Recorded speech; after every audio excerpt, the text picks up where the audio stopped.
Graduate ఎన్నికల్లో BJP విజయం. మొదటి ప్రాధాన్యత ఓట్లతో తేలని ఫలితం.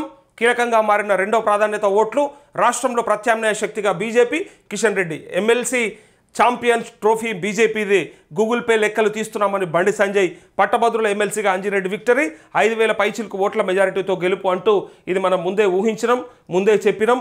ప్రజలలో ఉన్నది, ఆ గ్రాడ్యుయేట్లలో ఉన్న ఆ ఇన్ఫర్మేషన్ ఏదైతే అంటే వాళ్ళు ఏమనుకుంటున్నారు, వాళ్ళ పరిస్థితి ఏంది, ఎట్లా ఉన్నది, ఎవరికి వేసేటట్టున్నారు, ఎవరు గెలిచేటట్టున్నారని చెప్పి అనుకున్నటువంటి సందర్భంగా మనమే చెప్పినాం. ముందర ఈ చిన్నమైల అంజిరెడ్డి గెలిచే అవకాశం ఉంది. అక్కడ ఈ బీసీ వాదం పనిచేస్తుందా లేకపోతే ఇంకా మరి కాంగ్రెస్ పార్టీ అధికారంలో ఉంది కాబట్టి మరి అధికార పార్టీకి ఏమైనా అవకాశం ఉందా అని చూసే ప్రయత్నం చేసినాం. అయితే ఇది ఎందుకు ఇట్లా అయిందో నేను చెప్తాను. కాంగ్రెస్ ఎందుకు గెలవలేదు చెప్తా. రాష్ట్రంలో అధికారంలో ఉన్నది కాంగ్రెస్. మరి అధికారంలో ఉన్న కాంగ్రెస్కు నిజంగా కొంత స్కోప్ ఉంటుంది, జనరల్గా కొంత స్కోప్ ఉంటుంది. కానీ ఈ స్కోప్ ఉన్నప్పుడు మరి ఎందుకు గెలవలేకపోయింది, ఎక్కడ జరిగింది తప్పిదము అంటే రేవంత్ రెడ్డి ఒక మాట చెప్పిండు, మనందరికీ యాదికుండాలి. ఏం చెప్పిండు యాదికుందా? మాకు ఓటు వేయాలంటే మీకు 500 రూపాయలకు సిలిండర్ వస్తేనే మాకు ఓటేయ్యి, మాకు ఓటేయాలంటే మీకు రైతు భరోసా వచ్చిన వాళ్ళు మాత్రమే మాకు ఓటేయండి, రాని వాళ్ళు మీరు ఎవరికన్నా వేసుకోరని చెప్పి డైరెక్ట్గా ఆయన్నే చెప్పిండు. పైగా ఒక్క ఎమ్మెల్సీ గెలవకపోతే మాకు వచ్చే నష్టము లేదు, మాకు పోయేది కూడా ఏం లేదు అని చెప్పి డైరెక్ట్గా రేవంత్ రెడ్డి ఇగో ఒక ఎమ్మెల్సీ గెలుపు ఓటమితోని ఎమ్మెల్సీలతోని ప్రభుత్వం మనగాడికి ఏం ప్రమాదం లేదు. నరేందర్ గెలిచినా గెలవకపోయినా నా ప్రభుత్వం అయిపోయి. గెలిచినా గెలవకపోయినా నా ప్రభుత్వంకి ఏం కాదంటే నువ్వు ఎవరిని బకరా చేసినావు పాపం. ఆల్ఫోర్స్ నరేందర్ రెడ్డితోని ఓటుకి 2,000 రూపాయలు చొప్పున పంచిపిచ్చి ఇలా కథం నరేందర్ రెడ్డిని ఆగం చేసేసినాం. ఇలా నరేందర్ రెడ్డి ఆగంలో పడిపోయిండు, తీసుకొచ్చి బకరాన్ చేసి పడేసారు. ఆయన కూడా నిన్న ఏడ్చుకుంటూ పోయిండు. నిన్న ఇట్లా రిజల్ట్ చూడంగానే ఏడ్చుకుంటూనే వెళ్ళిపోయిండు. ఆయనకు అర్థమైపోయింది కోట్ల రూపాయలు ఇట్లా నాశనం అయిపోయినాయి, పేరు పోయింది. అధికారంలో ఉన్నప్పుడు కూడా సీట్ రాకపోతే ఇంకెప్పుడు వస్తుంది భవిష్యత్తులో, అసలు ఆయన రాజకీయ భవిష్యత్తు ఏందని చెప్పి భయంతో నేర్చుకుంటూ పోయిండు. నువ్వే చెప్తివి ఏం లేదు, మీరు వేసినా సరే వేయకున్నా సరే నాకు వచ్చేది ఏం లేదు, ఈ ఎమ్మెల్సీతో నాకేమున్నదని చెప్పి డైరెక్ట్గా చెప్పిండు. ఇంకేమున్నదిగా అలా చూడండి ఒకసారి. మీరు వేయకున్నా సరే అన్నాక కూడా ఎవరేస్తారు చెప్పుర్రి. అందుకే పబ్లిక్ చాలా క్లియర్గా ఉన్నారు, ఈ పట్టభద్రులు చాలా క్లారిటీతో ఉన్నారు. ఈసారి బ్రహ్మాండంగా కర్రు కాల్చి బాధ పెట్టిరు. నేను నిన్న కూడా చెప్పిన, ఈ ఒక్క ఎమ్మెల్సీ సీటును గెలుచుకోలేని మీరు ఇక ఎన్ని మాట్లాడినా ఉత్తయ్యాయి. అధికారంలో ఉన్నప్పుడు అది సంవత్సరంన్నర కూడా కాలేదు, ఈ సంవత్సరంన్నర కాలంలో ఒక్క ఎన్నికల గీ మాత్రం కూడా ఇంపాక్ట్ చూపెట్టకపోతే సెకండ్ ప్లేస్ అది గొప్ప అనుకుంటే ఎవడేం చేయలేడు. ఇక అన్న నేను సెకండ్ వచ్చినా నాదేం తక్కువ అంటే నీ ఇష్టం, ఇక సెకండా థర్డా నీకు అది కూడా గొప్ప అనుకుంటే నేను ఎవడేం చేయలేడు, కానీ ఫస్ట్ వస్తేనే గొప్ప. సో ఫస్ట్ ఏమైంది, ఎందుకు గెలవలేకపోయింది, మరి బీజేపీ ఎట్లా గెలిచింది? ఆ ఉమ్మడి జిల్లాలలో మరి బీజేపీ ఎమ్మెల్యేలు ఎంపీలు ఎక్కువ ఉన్నారు కాబట్టా, లేదంటే కేంద్రంలో నరేంద్ర మోదీని చూసిన తర్వాతన, లేకపోతే ఇక్కడ రాష్ట్రంలో ఉన్నటువంటి నాయకుల గొప్పతనమా మరి అంటే అది నేను చెప్తా. కానీ ఇక్కడ ఈయన మాత్రం ఇగో ఒక ఎమ్మెల్సీ గెలుపు ఓటమితోని ఎమ్మెల్సీలతోని ప్రభుత్వం మనగాడికి ఏం ప్రమాదం లేదు. నరేందర్ గెలిచినా గెలవకపోయినా నా ప్రభుత్వానికి వచ్చిన ప్రమాదం ఏం లేదు. ఇక ప్రమాదమే లేదన్నాక ఇక మిమ్మల్ని ఎట్లా నమ్ముతారు? ఇక మీరు ప్రతి ఎన్నికని వీరుడు లెక్క కొట్లాడే ప్రయత్నం చేయాలి. ఏ ఎన్నికైనా సరే మేము ఉన్నాం, ఏ ఎన్నికైనా సరే మేము ఇస్తున్నటువంటి ఇవి, మేము చేసిన ఇవి, మేము ఇంకా చేయదలుచుకున్న ఇవి అని చెప్పి ధైర్యంగా ఎన్నికలలో పోతేనేమో అవతలోడు ఏమైనా నమ్ముతాడు, నీకు కాన్ఫిడెన్స్ ఉంటే నమ్ముతాడు. నీకు కాన్ఫిడెన్సే లేదా, మొత్తానికి మొత్తం అది రాకపోయినా సరే అని నువ్వే చెప్పినాక ఇక ఏష్టోడు పిచ్చోడు కావాలన్నట్టు, నీకు రాకుండా ఏం కాదని నువ్వే చెప్తావు డైరెక్ట్గా. ఇక చెప్పినాక ఇంకేమున్నది చెప్పురి. పరిస్థితి చూస్తేనేమో గిట్లా మనం చెప్తే నమ్మరు. అరే వ్యతిరేకత ఉన్నది, గ్రామాలలో రైతులు సంతృప్తిగా లేరు, అసంతృప్తితో ఉన్నారు, ఇంకా రకరకాల వర్గాల అసంతృప్తితో ఉన్నాయి. మరి పెద్ద మనుషులకు ముసలోళ్ళకి పెన్షన్ 2,000 + 2,000 ఇస్తాను ఇవ్వకపోతేవి, మహిళలకు ఇస్తాను ఇవ్వకపోతేవి, ఇంకా రుణమాఫీ పూర్తి చేయకపోయే, రైతు భరోసా వడకపాయే, ఇట్లా అన్ని కుటుంబాలలో గ్రాడ్యుయేట్లు ఉంటారు కదా, మరి వాళ్ళంతా ఎట్లేస్తారనుకున్నావు అని చెప్పి మనం అడిగినామా లేదా? అడిగినట్టుగా ఇలా జరిగింది ఒకసారి చూడు. 500 రూపాయల సిలిండర్ వచ్చిన కుటుంబాలు మాకు ఓటేయండి, 500 రూపాయలకు సిలిండర్ రాకపోతే మీరు ఎవరికైనా ఓటు వేసుకో. అయిపోయి, మనకు రాలేదు మనం వేయలేదు, అదే చెప్పారు గ్రాడ్యుయేట్లు. మాకు వస్తలేదు, ఫస్ట్ ఒకటేసారి వచ్చినాయి పైసల, తర్వాత నుంచి వస్తలేవు. పైగా ఈ ఒకటే కాకుండా రైతు భరోసా వచ్చిన కుటుంబాలు ఏరి, రైతు భరోసా రాని కుటుంబాలు ఏకూరని చెప్పింది డైరెక్ట్గా. ఈరోజు నేను చెప్పదలుచుకున్న మా ఆడబిడ్డలు రిక్వెస్ట్ సార్ అందరికి మీడియా చిన్న రిక్వెస్ట్ మార్నింగ్ ప్రెస్ మీట్ పెడతారు సార్ దయచేసి please please please no cameras sir దయచేసి నో కెమెరాస్ గోడా గోడా గోడా గోడా ఏడుస్తాడు సార్ ప్లీజ్ అండర్స్టాండ్ దయచేసి sir please no camera shooting please sir మీకు ఎంతో వెన్నదనుకున్నాను అదే సార్ దయచేసి camera please please camera stand off sir గొడగొడ ఏడుస్తుండు ఏడిపించేసిర్రు ఈయన టికెట్ తీసుకున్నాడే ఏడవాలి అసలు ఒక పక్క రాష్ట్రంలో సంవత్సర కాలంలో కాంగ్రెస్ మీద వ్యతిరేకత వచ్చింది పోయి గిన్నెలు ఎందుకు పెట్టాలి ఏదో అంటారు కదా దారుణ వేయదాన్ని మనం తొలగించుకున్నట్టు ఆల్రెడీ ఇది మునుగుతూనే ఉన్నదని కనిపిస్తూ ఉంది దారుణ పోయే దాంట్లో నువ్వు ఎక్కి మునిగిపోయినట్టు అయిపోయింది మునిగిపోయే నావలు ఎక్కినట్టు పడవలు ఎక్కినట్టు అయింది పరిస్థితి పైసలు బాయే పేరు ఖరాబ్ అయిపోయాయి మళ్ళీ భవిష్యత్తు ఎందుకు తెలియకపోయా రేవంత్ రెడ్డి ముంచిపాయే ఆయన మీటింగ్ పెట్టి ఒక ముఖ్యమంత్రి మీటింగ్లు పెట్టి ముఖ్యమంత్రి సభలు పెట్టి చెప్తే కూడా గ్రాడ్యుయేట్లు వినలేదంటే ఈ రాష్ట్రంలో ఎంత చైతన్యమైందో చూడురు ఒక్కసారి ఇక ఇది చెప్తే యాడున్నది వ్యతిరేకత ఎవడు చెప్పిండు వ్యతిరేకత ఉన్నదని మేము అన్ని బరాబరే ఇస్తున్నాము ఏదో ఖాళీ కేసీఆర్కి సంబంధించినటువంటి మీడియా ఛానళ్ళల్లో లేకపోతే అక్కడక్కడ వాళ్ళ బాకావుదే పత్రికలలో మాత్రమే కనపడుతుంది తప్ప ఎక్కడుంది ప్రజలల్లో అని అడిగారు కదా ఇప్పుడు చూడురు మరి ఇప్పుడు చెప్పండి మరి ఎవడన్నా ముందరకు వచ్చి ఇగో ఈ కారణం చేత అని చెప్పండి మేము సిలిండర్ ఇచ్చినా మాకు ఓటు వాళ్ళే గృహజ్యోతి ఇచ్చినా మాకు ఓటు వాళ్ళే మేము ఇలా ఫ్రీ బస్సు పెట్టినా కూడా ఓటు పడలే మేము ఇలా రైతు భరోసా రుణమాఫీ చేసినా కూడా ఓటు పడలే అని చెప్పుండ్రవరన్న బయటకు వచ్చి మరి నేను మొదటి నుంచి అదే చెప్తా ఉన్నా ఒక్కొక్క ఎన్నికల మిమ్మల్ని ఉరికిచ్చి కొడతారని చెప్పిన అదే జరిగింది ఇలా ఏం లాభమాయ మీరు చేసి ఎవరి కడుపు నింపినరు ఎవరి కోసానికి ఆలోచన చేసిర్రు మీ సీట్లకు మీ ఓట్లకు మీ దొంగ నాటకాలు వేస్తేనే ఇలా ప్రజలు అది పసిగట్టిర్రు ఇలా లేని బీజేపీని ఎత్తుకున్నారు అసలు ఈ రాష్ట్రంలో ఒక్క సీటుకెళ్ళి మూడుకెళ్ళి 8 ఒక్కొక్కటి ఎక్కడానికే చాలా కష్టపడుతున్నారు అట్లాంటి బీజేపీలో 2 సీట్లు ఇచ్చేసారు ఎమ్మెల్సీకి చూడండి మొన్న ఎంపీ సీట్లు కూడా 8 సీట్లు వచ్చినాయి గతంలో 4 ఉంటుండే ఆ 4 కాస్త డబల్ చేసి పెట్టిరు అర్థం చేసుకోవాలి దీన్ని బట్టి ఇటు కేసీఆర్ మీద వ్యతిరేకత ఇటు కాంగ్రెస్ ఏదో కుల్లబడుస్తుంది అనుకుంటే అదేం చేస్తలేదని క్లారిటీ వచ్చినాకనే ఇలా ఇప్పుడు ఇట్లనన్నా మేలుకుంటారేమో అని చెప్పి ఒక్కసారి సురుకంటిచ్చిర్రు ఇదేమి మొత్తం కొర్రాయి పెట్టి గోకినట్టు కాదు జస్ట్ ఒక సురుకు పెట్టిరు ఈ సురుకుతోని కనీసం బుద్ధి తెచ్చుకొని మరి మిగిలిన అన్ని కూడా కంప్లీట్ చేస్తే ఇప్పుడు ఈ స్థానిక సంస్థల ఎన్నికలకు పోవాలన్నా బుద్ధి రావాలి ఇక ఈ బుద్ధి రాకపోతే ఇక ఎవడే మార్చలేడు ఇక ఇది కూడా మేము ఏం చేయలేము గింతే అంటే అది దాన్ని ఎవడు మార్చలేడు మీ కర్మ అది ఎవడైనా అనుభవిస్తాడు ఇక అయితే ఇంత క్లియర్గా ఇగో ఆయన చెప్పినాక ఈయన ఏడుచుకుంటూ పోతూనే ఉన్నాడు ఇగో నిన్న 500 రూపాయల సిలిండర్ వచ్చిన కుటుంబాలు మాకు ఓటేయండి 500 రూపాయలకు సిలిండర్ రాకపోతే మీరు ఎవరికైనా ఓటు వేసుకోండి అని ఈరోజు నేను చెప్పదలుచుకున్న మా ఆడబిడ్డలు రిక్వెస్ట్ సార్ అందరికి మీడియా చిన్న రిక్వెస్ట్ మార్నింగ్ ప్రెస్ మీట్ పెడతారు అయ్యో గొడవ ఏడుస్తుండే no camera please please sir please understand please understand తీసుకొచ్చి ఏడిపించిందివా పాపం ఆయన చూస్తే జర అమాయకంగానే ఉన్నాడు నీ మీద ఉన్న కోపం మొత్తం ఆయన మీద పనిచేసింది అంటే ఈయన కూడా సక్కనోడేం కాదట ఈయన కూడా తల్లిదండ్రులను ఫీజుల కోసం మామూలుగా వేధించకపోతున్నాడట ఒక ఆట ఆడుకుంటున్నాడట దొరకకపోతున్నాడట ఒక 2-3 పోస్టులు చూసిన నేను ఈయనకు సంబంధించిన ఇన్స్టిట్యూషన్స్లో ఫీజుల కోసానికి కాలేజెస్లో స్కూల్స్లో పిల్లల తల్లిదండ్రులు పోతే అంటే ఒక ఆయన అయితే ఫీజు కట్టిన తర్వాత ఒకవేళ క్యాన్సిల్ చేసుకుందామని మళ్ళీ పోతే ఆ రిటర్న్ పైసలు ఇవ్వని చెప్పారట మస్తు బాధపడ్డాడంట ఆయన పెద్ద పోస్టే రాశాడు మా పైసలు తిరిగి ఇవ్వడానికి అంటే క్యాన్సిల్ చేసుకున్న సీటు పైసలు తిరిగి ఇవ్వడానికే ఆయనకు మనసు రాలేదే రేపు సేవ్ ఎట్లా చేస్తాడన్నా అని చెప్పి ఒక పెద్ద పోస్టే పెట్టాడు సోషల్ మీడియాలో ఇక అట్లాంటివి చూసిన తర్వాత అందుకే ఇట్లా సొంటోని నమ్మకుండా ఈ సగం దొంగ ఇది పూర్తి దొంగ మనకై తెరక కదా ఈ పూర్తి దొంగనే ఇది మొత్తం దొంగ ఈ సగం దొంగ పూర్తి దొంగ కలిస్తే ఏమైంది దొంగ నరైపోయినరు ఇక దేడుగాళ్ళకు ఇక పడేస్తాడు ఇక ఇప్పుడు సగం గాళ్ళకన్నా అది అటో ఇటో చూస్తారు ఫుల్ గాళ్ళకు చూస్తారు కానీ దేడుగాళ్ళకు వాళ్ళు చూస్తారు అందుకే వీళ్ళిద్దరు కలిస్తే దేడు దొంగలయ్యారు ఈ దేడు దొంగలకు ఆయన ఓటు పడలేదు పడ్డా అది సెకండ్ ప్రియారిటీ ఓటు కింద పడ్డది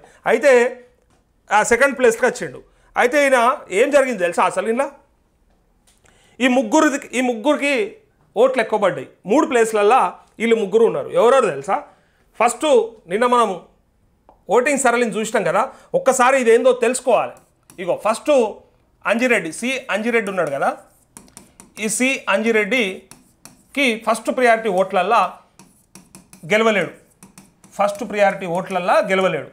అయితే గెలవకపోవడానికి కారణం ఏందో నేను చెప్తా అయితే పడ్డ ఓట్లల్లా సగం ప్లస్ 1 రావాలన్నట్టు ఇది నేను గతంలో కూడా చాలాసార్లు చెప్పిన మొత్తం వ్యాలిడ్ ఓట్లల్లో సగం ఓట్లు 1,00,000 ఓట్లు వ్యాలిడ్ అయినాయి అనుకో, ముగ్గురు కలిపి 1,00,000 పడ్డాయి అనుకో, అవన్నీ కూడా వ్యాలిడ్ ఉన్నటువంటి ఓట్లు అయితే 50,000 ప్లస్ ఒక్క ఓటు అన్న వచ్చి ఉండాలి. అది ఫస్ట్ ప్రియారిటీలో రావాలి.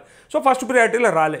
సెకండ్ ప్రియారిటీలో హరికృష్ణని ఎలిమినేట్ చేస్తే ఆ హరికృష్ణకు ఉన్నటువంటి సెకండ్ ప్రియారిటీ ఓట్లల్లో అంజిరెడ్డికి మళ్ళీ ఎక్కువ వచ్చినాయి అన్నట్టు. ఈయనకు కలిపిరు, ఆయనకు కలిపిరు. ఓలకు కలిపిరు, ఓలకు ఎక్కువ ఎవరికి పడ్డాయో వాళ్ళే చూస్తారు అన్నట్టు. ఫస్ట్ ప్రియారిటీ ఆయనకు ఇప్పుడు ఒక 60,000 ఓట్లు మన ప్రసన్న హరికృష్ణకి వస్తే ఆయన ఫస్ట్ ప్రియారిటీ అయిపోతే సెకండ్ ప్రియారిటీలో ఆయన కింద ఎవరికి ఒకరికి పెట్టుంటారు కదా గ్రాడ్యుయేట్లు, ఆ కింద పెట్టిన వాళ్ళ ఓట్లు ఎవరు అలా కలుపుతారు అన్నట్టు. ఆ కలపడం వల్ల ఈయనకు వచ్చింది.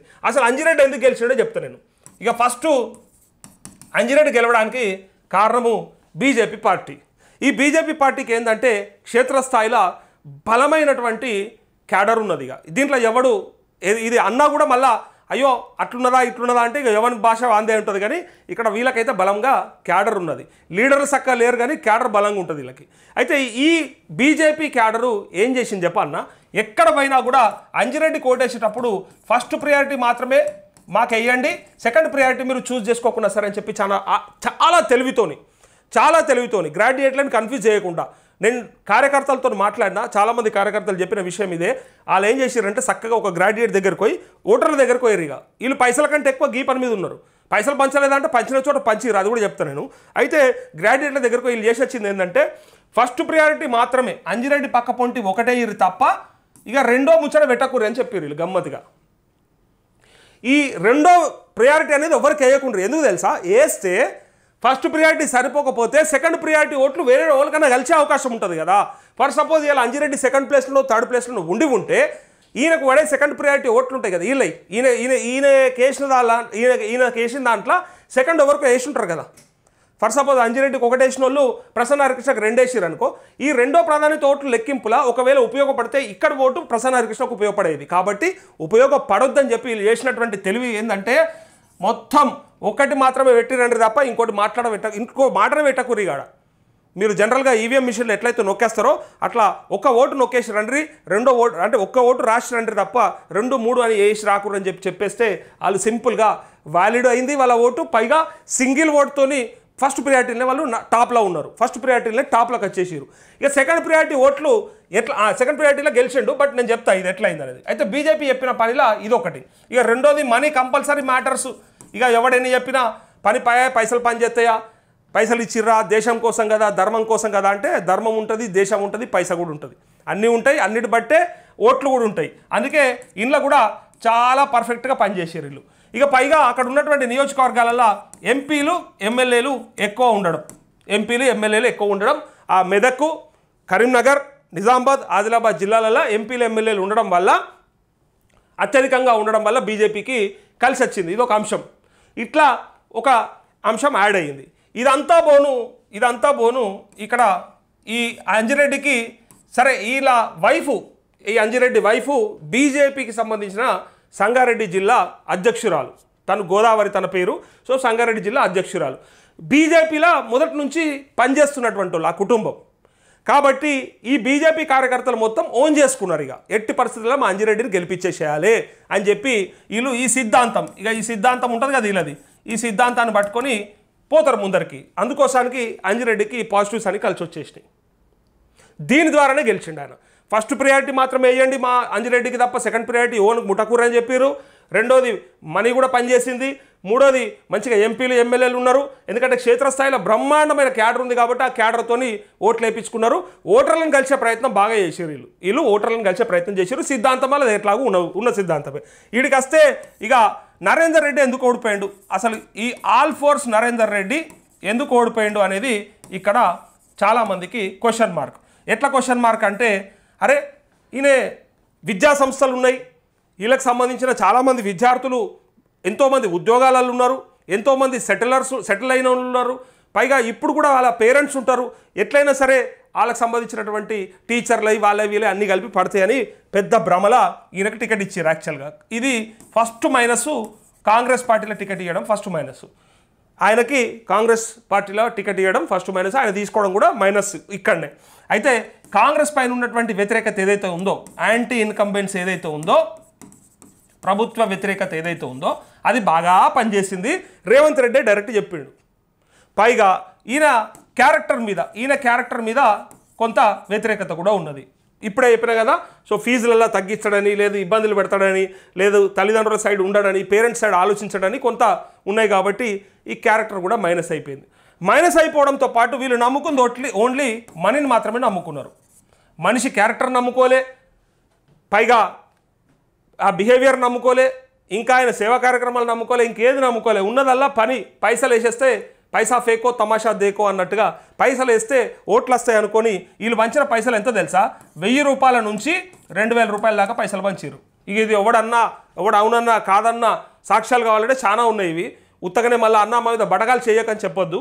సో 1000 నుంచి 2000 రూపాయల దాకా పంచితే వీళ్ళు గెలుస్తారేమో అనుకున్నారు.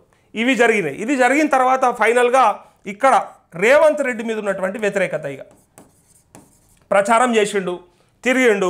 ఆయనే చెప్పాడు, మాకు గెలిపించినా గెలిపించకున్నా, మాకు వేసినా వేయకున్నా మాకేం ప్రాబ్లం లేదు, మీకు ఏమైనా వస్తేనే వేయరు లేకపోతే వేయకూడని చెప్పి డైరెక్ట్గా రేవంత్ రెడ్డి చెప్పాడు. కాబట్టి ఇది కూడా ఖతం అయిపోయింది. అందుకోసానికే ఈ నరేందర్ రెడ్డి ఓడిపోయాడు. ఇక ప్రసన్న హరికృష్ణ, యాక్చువల్గా ప్రసన్న హరికృష్ణ బీసీ వాదంతో చివరికి వీళ్ళకు 3 సార్లు నీళ్ళు దాయిపించాడు.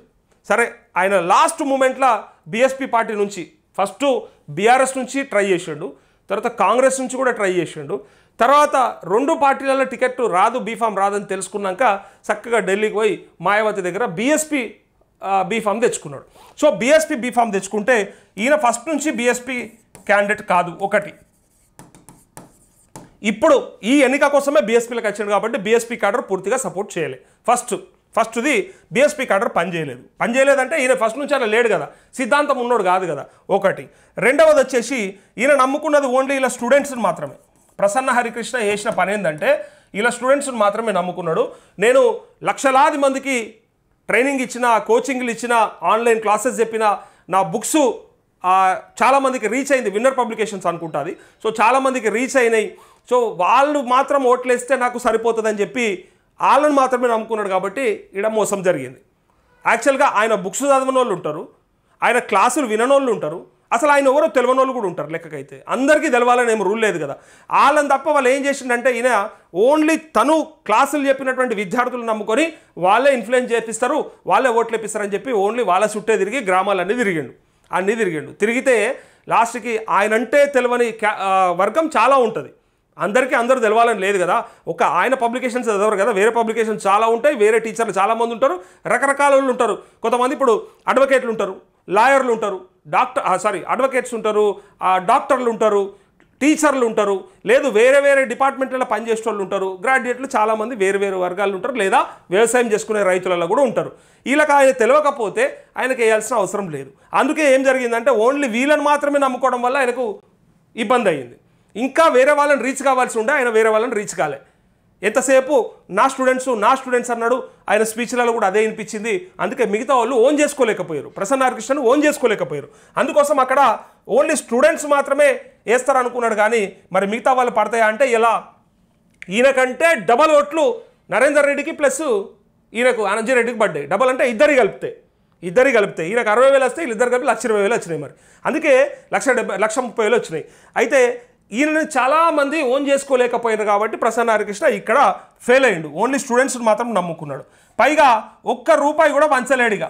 ఇవాళ రేపు ఎట్లా ఉన్నదంటే పైసలు పంచకుంటే ఎన్నికలల్లో కానీ ఇన్ని ఓట్లు వచ్చుడు కూడా గొప్పనే, మామూలు విషయం కాదు. మరి రూపాయి పంచకుంటే 60,000 ఓట్లు అంటే మామూలు విషయం కాదు. కానీ గెలుపుకి అది కూడా అవసరమే కదా ఇప్పుడున్న పరిస్థితులలో. ఇక మార్పు రావాలి, మార్పు కోరుకుంటారు. మార్పు రాకపోతే ఎట్లా, ఎప్పటికి ఇట్లనేనా అని ఆయన ఎన్ని చెప్పినా లాస్ట్కు ఏం మార్పు చూసిరో ఇక్కడే కనిపిస్తూ ఉంది. ఇప్పుడు జయప్రకాష్ నారాయణని చూసినాం, జేడి లక్ష్మీనారాయణని చూసినాం, మార్పు అని కోరుకున్న వాళ్ళని, ఆకునూరు మురళిని చూసినాం. చాలామంది ఆఫీసర్లు వాళ్ళు బయటకు వచ్చి పార్టీలు పెట్టిన వాళ్ళు ఉన్నారు, పార్టీలలో పనిచేసిన వాళ్ళు ఉన్నారు. ఈ ప్రజలలో మార్పు తీసుకొద్దామని చెప్పి ఎంతో ప్రయత్నం చేసి సప్పుడేక సాలించుకున్న వాళ్ళు ఉన్నారు. వీళ్ళు మారరు, మేము ఎంత చెప్పినా వీళ్ళు వినరు, లాస్ట్కు పైసలకే ఇదంతా కూడా జరుగుతుందని చెప్పి తెలుసుకున్నాక వాళ్ళు కూడా సైలెంట్ అయిపోయారు. ఇక ఇట్లా అయితరా ఇంకా ముందు ఎట్లా ఉంటుంది, మరి ఆ వాదం ఎట్లా తీసుకుపోతారు అనేది చూద్దాం. కానీ ఇప్పటికైతే తను ఫెయిల్ అయిన విషయంలో ఒకటి డబ్బు పెట్టలేకపోయాడు. అన్నా నువ్వు చెప్పి మరి డబ్బుకు పెట్టమంటావా, డబ్బు పెడితేనే ఓట్లా అంటే ఇక సాక్ష్యం కనబడుతుంటే మళ్ళీ నేను సపరేట్గా చెప్పన్నా, ఇక నేను బదనాం కావన్నా. పోనీ పైసలు పెడితేనే గెలుస్తారా అని అంటే పైసలు పెడితే కూడా కొంత ముందర పడతారు అని ఇక్కడ ఉదాహరణలు ఉన్నాయి. మళ్ళా నేనేదో చెప్పి నేను పైసలే పెట్టమని నేను ప్రోత్సహించట్లే. ఇది కూడా ఒక ఫ్యాక్టర్. ఇవాళ ఉన్న పరిస్థితులలో ఒకవేళ మొత్తం డబ్బు ఉన్నడే గెలవాలంటే డబ్బుతోనే ఉంటుంది అంటే అంబానీ గెలవాలి. ఈ దేశంలో అంబానీకి ఉన్న పైసలు ఓలకు లేవు, అదానీ గెలవాలి. వాళ్ళ దగ్గర ఉన్న డబ్బులు ఎవరి దగ్గర లేవు, వాళ్ళే ప్రధానమంత్రులు అయి ఉండాలి. కానీ డబ్బే పనిచేయదు. అట్లా అని చెప్పి చాలా మంచోళ్ళు ఉంటారు. చాగంటి కోటేశ్వరరావు కావాలి ఒకవేళ అంత మంచితనంలో లెక్కకేసుకుంటే. నిజంగా చాగంటి కోటేశ్వరరావు ప్రధానమంత్రి కావాలి లేదా ముఖ్యమంత్రి కావాలి కాదు కదా. మంచి ఒకటే పనిచేయదు, సేవాగుణం ఒకటే పనిచేయదు, అట్లే పైసలు ఒకటే పనిచేయదు. అన్నీ కలిసిన తర్వాత ఇండివిజువల్ క్యారెక్టర్ చూసినాక ఫైనల్గా ఆ పార్టీకి ఉన్న బలాబలాలు కూడా కొంత కలిసి వస్తాయి. అందుకే ఇన్ని కలిపితే ఇక్కడ జరిగే దాంట్లో డబ్బులు కూడా ప్రాధాన్యం ఉంది కాబట్టి, ప్రాధాన్యత ఉన్నది కాబట్టి ఇలా పరిస్థితులు ఇలా ఎన్నికలంటేనే డబ్బులు. అందుకే అది కూడా పెట్టలేకపోయింది కాబట్టి సరే ఆయన అసిస్టెంట్ ప్రొఫెసర్గా పనిచేస్తున్నాడు, విద్యార్థులను నమ్ముకున్నాడు, ఓట్లు వేస్తారనుకుంటూ ఆయన వేసిండ్రు. ఆ వాదాన్ని ఈ దాకా తీసుకురాగలిగిండు. కానీ గెలుపు తీరాలకు మాత్రం చేరలేకపోయిండు. ఇది ఒక మైనస్సు. దానివల్ల ఆయన మెయిన్గా వేరే వాళ్ళు డబ్బులు పెట్టడం, ఆయన డబ్బులు పెట్టకపోవడం, ఓన్లీ స్టూడెంట్స్ నమ్ముకోవడం, ఓన్లీ బీఎస్పీ పార్టీకి చివరిగా అంటే పార్టీ అంటే ఎన్నిక కోసమే ఆ పార్టీలో చేరడం, ఆ పార్టీలో గతంలో పనిచేయకపోయి ఉండడం, ఇవన్నీ కూడా ఆయనకు మైనస్గా ఉండడం. బట్ భవిష్యత్తులో మళ్ళీ ఆదరించరా అంటే ఖచ్చితంగా ఆదరిస్తుండొచ్చు. ఇక్కడ దాకా వచ్చినాడు, అక్కడికి రాడా. తీన్మార్ మల్లన్న ఒక్కసారి కాదు, రెండుసార్లు కాదు, మూడోసారి ప్రయత్నంలో బయటపడ్డాడు. ఈ రాష్ట్రంలో అంతో ఇంతో పేరైతే వెళ్ళిండు కదా, చెడ్డ పేరో మంచి పేరో కానీ పేరైతే వచ్చింది కదా మల్లన్న అని. ఆ మల్లన్న కూడా ఒక్కసారి గెలవలే, రెండుసార్లు గెలవలే, మూడోసారి గెలిచిండు. ఎమ్మెల్సీ ఎన్నికలలో 2 సార్లు పోటీ చేసి ఓడిపోయిన తర్వాత మూడోసారి పోటీ చేస్తే మొన్న అది కాంగ్రెస్ పార్టీ సపోర్ట్తోనే బయటపడ్డాడు. కాంగ్రెస్ పార్టీ సపోర్ట్ లేకపోతే అది కూడా వెళ్ళేదో మనందరికీ ఎరక. ఇక్కడ చూస్తే ఈయన హరికృష్ణ గారిది మిస్ అవ్వడానికి కారణం ఇదొక కారణం.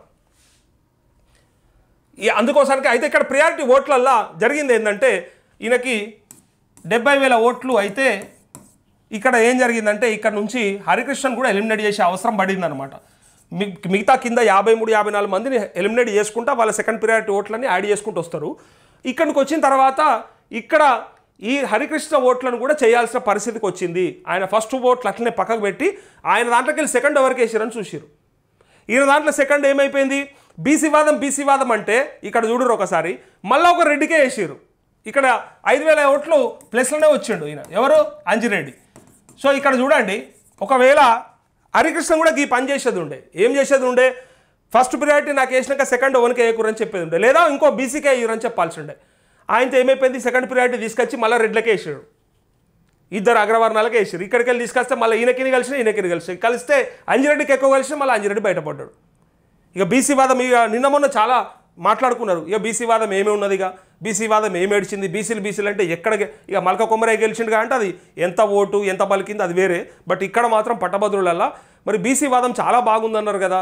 ఇలా బీసీ వాదం గురించే మొత్తం చర్చ చేసుకుంటారు కదా, రాజ్యాధికారం వైపు ఆలోచిస్తూ ఉన్నారు కదా, మరి అదే కదా అని అంటే అది పనిచేసిందా లేదనేది ఇక్కడ క్లియర్గా కనిపిస్తూ ఉంది. ఫస్ట్ ప్రియారిటీ ఉండి సెకండ్ ప్రియారిటీ ఎవరికి వేయకుండా లేదా ఈయన ఓట్లు కిందోళ్ళకి ఎవరికన్నా బీసీ వాళ్ళకి పడ్డా అయిపోతుండే, కానీ మళ్ళీ తిరిగి ఇక్కడ జాతీయ పార్టీలకు వేయడం వల్ల మళ్ళీ ఒక రెడ్డి గెలిచిండు. ఇక సరే వాదం ఉంటే మరి ఈ రెడ్లు గెలవద్దు కదా, నిజంగా అన్ని ఓట్లు ఇప్పుడు మళ్ళీ వీళ్ళకు బీసీలు వేయలేదా అంటే వేసిరు, ఫస్ట్ ప్రియారిటీలో కూడా వేసిరు, ఈయనకు రెడ్లు వేయలేదంటే వీళ్ళకు కూడా వేసిరు. ఇక అందుకే ఆలోచన చేసుకోవాలి, దీని గురించి ఈ వాదాల గురించి మాట్లాడేటోళ్ళు ఒకసారి ఆలోచన చేసుకోవాలి. మరి భవిష్యత్తులో ఇదంతా ఎటు తీసుకపోబోతున్నారో అర్థమవుతలేదు మనకి. దాని ద్వారా నిజంగా మంచి జరుగుతుందా లేదంటే మళ్ళీ రేపు పొద్దుగల భవిష్యత్తులో కులాల మధ్య కొట్లాట అవుతుందా. ఇలా బీసీలు అని అంటా ఉన్నాం ఓకే, మరి తర్వాత మొత్తం బీసీకి రాజ్యాధికారం వచ్చినాక ఈ కులమోళ్ళే ఎక్కువ ఉన్నారు, ఈ కులపోళ్ళే అనుభవిస్తున్నారు, ఈ కులపోళ్ళే ముందరున్నారు అని చెప్పి మళ్ళీ అందులో కూడా పంచాయతీ వస్తుందా అనేది పెద్ద ప్రశ్న ఉన్నది. సో అది రాకుండా ఉంటే బాగుండు. సో అట్లా గ్రాడ్యుయేట్ ఎన్నికల్లో బీజేపీ గెలిచిందే. ఇక గెలిచిన తర్వాత అది కూడా 5,000 ఓట్ల మెజారిటీ